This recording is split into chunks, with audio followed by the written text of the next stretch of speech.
Hi, welcome to trending channel. இன்றைக்கி நம்ம சேனலில் என்ன ரெசிபி அப்படின்னா, இந்த உருளைக்கிழங்கு வச்சு தாங்க இன்றைக்கி நம்ம செய்யவே போகிறோம்.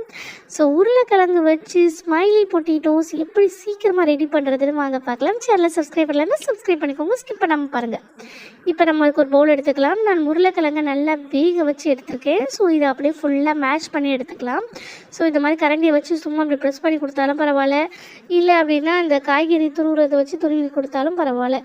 எப்படி இருந்தாலும் ஃபுல்லாக மேஷ்ட் ஆயிடணும். நல்லா மேஷ் பண்ணியிருக்கேன். நல்லா வேக வச்சுருங்க. நல்லா வெந்துருச்சுன்னா கரெக்டாக இருக்கும். ஸோ நான் எல்லாத்தையுமே இந்த மாதிரி மேஷ் பண்ணிவிட்டேன். இப்போ இதில் இன்க்ரீடியன்ஸ் எல்லாம் சேர்த்துடலாம். இதில் ஒரு 4 ஸ்பூன் அளவுக்கு நான் வந்து பிரெட் க்ரம்ஸ் சேர்த்துருக்கேன். பிரெட் க்ரம்ஸ் உங்கள்கிட்ட இல்லை அப்படின்னா நார்மலாக ஒரு ப்ரெட்டை எடுத்து ஃபுல்லாக அப்படியே மிக்சியில் போட்டு அரைச்சிங்க அப்படின்னா நம்மளுடைய பிரெட் க்ரம்ஸ் வந்து ரெடி ஆயிரும். ஸோ அது கூட வந்து கொஞ்சமாக நம்ம வந்து சால்ட்டு சேர்த்துக்கலாம். சால்ட்டு சேர்த்தாச்சு. இது கூட 1 ஸ்பூன் அளவுக்கு பெப்பர் தூள் சேர்த்துக்கலாம். மிளகாத்தூள் சேர்த்துப்போம். அதுக்கப்புறம் 1 ஸ்பூன் அளவுக்கு மிளகாய் தூள், காரத்துக்கு ஏற்ற மாதிரி சேர்த்துக்கோங்க. அதுக்கப்புறமா இதில் வந்து 1 ஸ்பூன் அளவுக்கு கார்ன்ஃப்ளவர் சேர்த்துக்கலாம். அதுக்கப்புறம் 2-3 ஸ்பூன் அளவுக்கு நம்ம வந்து அரிசி மாவு, அதாவது ரைஸ் ஃப்ளார் வந்து ஆட் பண்ணிக்கலாம்.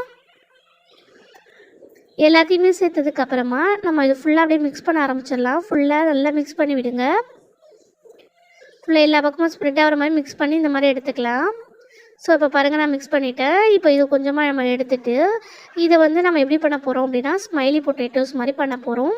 ஸோ அதுக்கு ஒரு ரவுண்ட் எடுத்துக்கலாம். ஸோ இப்போ நான் இதை வந்து ஒரு ரொட்டி இழுக்கிறதுல நான் வந்து அப்படியே ஃபுல்லாக அப்ளை பண்ண போகிறேன். அதுக்கு வந்து ஃபஸ்ட்டு நம்ம லைட்டாக மாவு போட்டு இது மாதிரி நல்லா ஸ்ப்ரெட் பண்ணி கொடுத்து லேசாக ஓரளவுக்கு கொஞ்சம் நம்ம அப்படியே இழுத்து விட்டோம் அப்படின்னா இந்த அளவுக்கு வரும். ஸோ இப்போ என்ன பண்ண போகிறோம் அப்படின்னா, இந்த உங்கள்கிட்ட மூடி இருக்கும்ல, ஸோ வாட்டர் கேன் மூடி, எந்த மூடி இருக்கும், சின்ன சைஸ் கிண்ணோ அந்த மாதிரிலாம் இருந்தால் எடுத்துக்கோங்க. ஸோ இது கூட அப்படியே ஃபுல்லாக அப்படியே ப்ரெஸ் பண்ணி கொடுத்தோன்னா போதும். ஸோ ரொம்ப ஈஸியாகவே பண்ணிடலாம். பாருங்கள், மிச்சம் இருக்கிற மாவெல்லாம் எடுத்துருங்க. இதே மாதிரி எல்லா ப்ராசஸும் நம்ம பண்ணி வச்சுக்கலாம். ஸோ பாருங்கள், எல்லாத்தையும் நான் பண்ணிவிட்டேன். இப்போ ஒரு குச்சி வச்சு நம்ம கண் மட்டும் வரைஞ்சிக்கலாம். ஸோ கொஞ்சம் பெருசாக போட்டுக்கோங்க. பாருங்கள், இந்த மாதிரி ஸ்பூனில் வாய்க்கு மட்டும் ஸ்பூனை வச்சு ஒரு ப்ரெஸ் பண்ணிங்கன்னா கரெக்டாக இருக்கும். ஸோ இப்போ நான் எல்லாத்தையுமே அந்த மாதிரி எடுத்து வச்சுருக்கேன். ஸோ இப்போ நம்ம இதை வந்து நல்லா எண்ணெய் சூடாகும் போது அப்படியே எடுத்து பொரிச்சிடலாம். ஸோ ரொம்ப ஈஸியாக தான் பண்ணலாம். ஒரு 5 மினிட்ஸ்லேயே ரெடி பண்ணிடலாம். இந்த ரெசிபி ரொம்ப ஈஸியாக செஞ்சிடலாம். ஸோ இப்போ வந்து எண்ணெய் நல்லா சூடாகிடுச்சு. இப்போ எல்லாத்தையும் ஒன்று ஒன்றா போட்டு பொரிக்கிற வேலை தான். ஸோ நம்ம எல்லாத்தையுமே பொரித்து எடுத்துட்டோம் அப்படின்னா நம்மளுடைய சூப்பரான, டேஸ்டியான, கிறிஸ்பியான ஸ்மைலி பொட்டேட்டோஸ் ரெடி ஆயிரும். ஸோ இந்த ப்ராசஸ் ரொம்ப ஈஸி. ஸோ குழந்தைங்க ஸ்கூல் விட்டு வந்து ஈவினிங் டைமில் கேட்டாங்க அப்படின்னா கண்டிப்பாக இதை செஞ்சு கொடுங்க. குழந்தைங்க ரொம்ப விரும்பி சாப்பிடுவாங்க.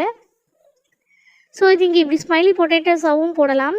ஸோ அப்படி இல்லை உங்களுக்கு வேணாம் அப்படின்னா நீங்கள் கட்லெட்டாக கூட யூஸ் பண்ணிக்கலாம். ஸோ நான் இப்போ வந்து இதை சின்ன ரவுண்டாக போட்டதுக்கு நீங்கள் கொஞ்சம் வடை மாதிரி தட்டி போட்டிங்க அப்படின்னா கட்லெட்டாகவும் மாறிடலாம்.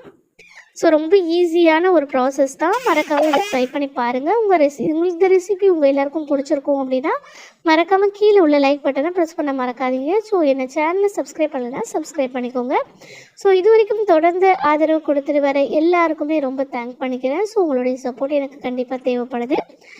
அதனால் இன்னும் சப்போர்ட் பண்ணுவீங்கன்னு நினைக்கிறேன். ஸோ என் சேனலை சப்ஸ்கிரைப் பண்ணலன்னா சப்ஸ்கிரைப் பண்ணிக்கோங்க. ஸோ பாருங்கள், இப்போ நல்லா எண்ணெயில் நல்லா முருவாக வெந்துருச்சு. ஸோ அது வந்து ஆனதுக்கப்புறமா தான் கிளியராக தெரியும். ஸோ எண்ணெயில் இருக்கிறனால அந்தளவுக்கு தெரியாது. இப்போ ஒரு பக்கம் நல்லா வெந்தோடனே இன்னொரு பக்கம் திருப்பி போட்டுக்கோங்க. முடிஞ்ச அளவுக்கு சிம்மில் வச்சு இந்த மாதிரி பண்ணுங்கள், இல்லைன்னா சீக்கிரமாக கருகிரும். அதனால் இப்போ பாருங்கள், நம்மளுடைய அதாவது ஸ்மைலி பொட்டேட்டோஸ் எல்லாமே ரெடி ஆகிடுச்சு. இப்போ இதை நம்ம எடுத்து ஒரு பிளேட்டில் ட்ரான்ஸ்ஃபர் பண்ணிக்கலாம். ஸோ அவ்வளோதான். இப்போ நம்ம அதை ஃபுல்லாக நம்ம எல்லாத்தையும் எடுத்து வச்சிட்டோம் அப்படின்னா நம்மளுடைய சூப்பரான ஸ்மைலி பொட்டேட்டோஸ் ரெடி ஆயிடுச்சு. ஸோ வீட்டில் கண்டிப்பாக ட்ரை பண்ணி பாருங்கள். எப்படி இருந்துச்சு ஸோ கமெண்ட் பாக்ஸில் கமெண்ட் பண்ணுங்கள். தேங்க்ஸ் ஃபார் வாட்சிங்.